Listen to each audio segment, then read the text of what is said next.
Safe food safe Maharashtra मोहिमेअंतर्गत अन्न व औषध प्रशासन विभागाने वैजापूर शहरातील डेपो रोडवरील भवानी स्वीट या दुकानावर धडक कारवाई केली। तपासणी दरम्यान सदर आस्थापना विनापरवाना व्यवसाय करत असल्याचे आढळून आले। तसेच अन्न व्यवसायासाठी निर्धारित असलेल्या शेड्यूल 4 मधील स्वच्छता व सुरक्षिततेच्या नियमांचे उल्लंघन झाल्याचे देखील निदर्शनास आले। अन्न व औषध प्रशासनाच्या अधिकाऱ्यांनी दुकानाची तपासणी केली असता आवश्यक अन्न व्यवसाय परवाना नसतानाही खाद्यपदार्थाचा व्यवसाय सुरू असल्याचे आढळून आले। याशिवाय खाद्यपदार्थांची सुरक्षितता, स्वच्छता आणि अन्न हाताळणी संदर्भात शेड्यूल 4 मधील निर्धारित निकषांचे पालन होत नसल्याचे तपासणीत समोर आले।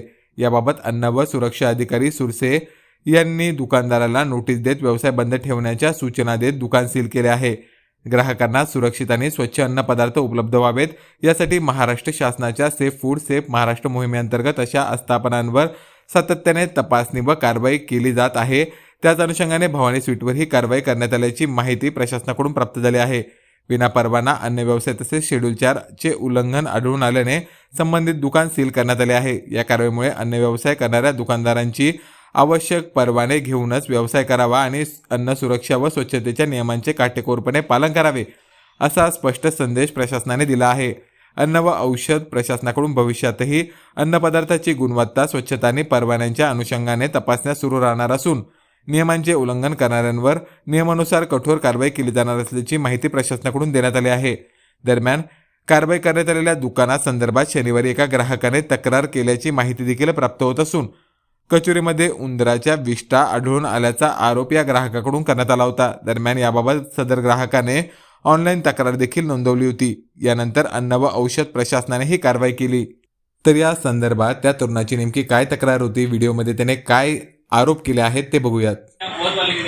मी आता थोड्या वेळ पहिले यांच्याकडून कचोरी घेऊन गेलो मुलासाठी। कचोरी घेऊन गेल्यावर कचोरीमध्ये उंदराचे लेंडी निघालेले, ते एका कचोरीमध्ये नाही 4-5 कचोऱ्यांमध्ये निघाले। त्यांना आम्ही आणून दाखवलेले, त्यांनी ते पार्सल फेकून दिलेलं आहे। हे यांच्याकडं असं हे भेटतं आहे कचोरी वगैरे। माझ्याकडे यांना ऑनलाईन केलेले पैशाचे पेमेंटची रिसिप्ट पण आहे, फोटो काढलेले तर वेळ पण आहे। त्यानंतर लेंड्या निघाल्या, आम्ही यांना आणून दाखवलेले पण आहे सरळ सरळ की असं असं झालेलं आहे म्हणून। तर ते म्हणता की आमच्याकडून चुकी झाली वगैरे असं। त्यांना म्हटलं नाही, आम्ही कंप्लेंट करणार, कंप्लेंट करावंच लागेल या गोष्टी।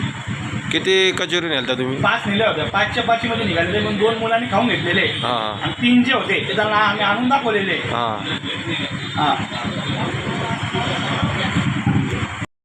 दरम्यान या कारवाई संदर्भात अन्न व सुरक्षा अधिकारी सुरासे यांनी माहिती दिली आहे। त्यांनी काय माहिती दिली आहे बघूयात। की वैजापुरामध्ये एका जणांनी कचोरी खरेदी केल्यावर त्याच्यामध्ये काही उंदराची विष्ठा वगैरे आढळली। त्या अनुषंगाने आज रोजी आम्ही वैजापूर इथे येऊन कारवाई केली। त्यामध्ये दुकानाची सखोल तपासणी केली आहे। त्याच्याकडे अन्न सुरक्षा व मानदे कायद्यांतर्गत परवाना होता, परंतु त्यांनी त्याचं व्यवस्थित जे मॉडिफिकेशन करणं अपेक्षित होतं ते केलेलं नव्हतं। त्यामुळे त्याच्याकडे वैध परवाना नसल्याचे ग्राह्य धरून आम्ही त्याचा व्यवसाय बंद करण्याची त्याला नोटीस दिलेली आहे। तसेच तो सदरचे पदार्थ ज्या ठिकाणी उत्पादन करतो त्याही जागेची आम्ही तपासणी करून तिथलाही व्यवसाय बंद करण्याची त्याला नोटीस दिलेली आहे। त्यांनी व्यवस्थित परवाना घेऊन सर्व त्रुटींची पूर्तता केल्यानंतर आम्ही अन्न सुरक्षा मानदंड कायद्यानुसार त्यांच्या विरुद्ध योग्य ती कारवाई करणार आहे। दुकान सील केलंय, परवाना निलंबित केलाय। परवाना निलंबनला वैध परवानाच नव्हता म्हणून आम्ही त्यांचा व्यवसाय बंद करण्याबाबतची त्यांना नोटीस दिली। ही अंतिम नोटीस की अजून काही? नाही, सध्या त्यांनी परवाना घेणं अपेक्षित आहे आणि मग परवाना घेतल्यानंतर परवाना देण्यासारखं त्यांचं असलं तर सगळी शहानिशा करून आम्ही त्यांना परवाना देऊन व व्यवसाय चालू करण्याची परवानगी। जे ग्राहकांना तक्रार केली त्याची चौकशी केली तुम्ही? त्या अनुषंगाने आम्ही चौकशी केली। डिटेलमध्ये तसं काही आढळून आलं नाही, उत्पादनाच्या जागी तसं काही नव्हतं। जसं त्याचं आढळलं त्याप्रमाणे आम्ही पुढची कारवाई करतो।